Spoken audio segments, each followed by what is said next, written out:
Okay, this is going to be a quick tutorial for the new Fast Force Out of Bounds that allows you to get out of bounds about 8 seconds faster than the standard way. First of all, there are 2 different methods you can use to get up to the top here. One, you can just force the ramp, but you can also just jump here. Doing this is a little over a second faster, and it's honestly not that bad. It just takes some practice. Basically, you see this first black line in the sand? That is where the sloped collision starts. So you want to jump right before that. And then just space your jump going up to the top. But don't space it too much. If you try to space it too much, you'll just hit the collision and slide back down. And if you don't space it, you won't make it up to the top. So it's a bit of a timing thing, but it's really not too difficult.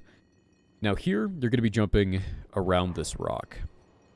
Now let me actually switch over to Brickbench here. There we go. So you can actually see the gap here. This yellow section is the sloped terrain, and the green is the transition. You can see there's a pretty sizable gap there, actually. And that's what we're going to be going through and then cutting back in to get out of bounds. Now where you want to jump from is the far side of this green walkable collision that is not slide terrain. You can see it transitions to slide terrain right here. And if I turn off the terrain, you can kind of see that's where the shadow is.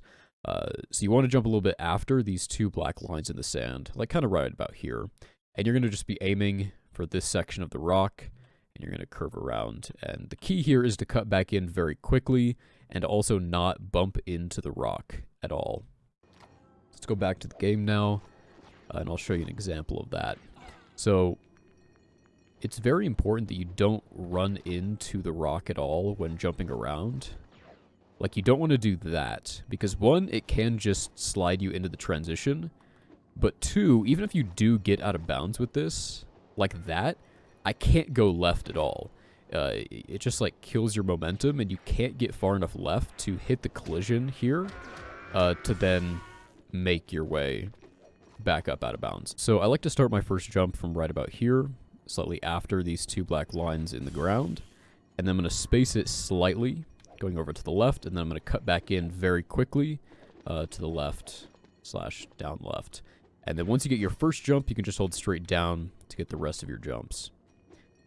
So let me show you another example of that. If I can get back up here. There we go. Just like that. So it definitely takes practice, but it is consistent. It's just pretty difficult.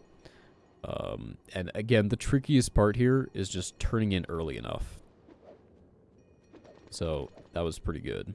But if you're messing up with this trick and you keep like falling out of bounds or not getting jumps, you probably need to just turn earlier. And then you'll probably be fine. And again, after getting the red brick, you can just hold straight up and you'll be good to go.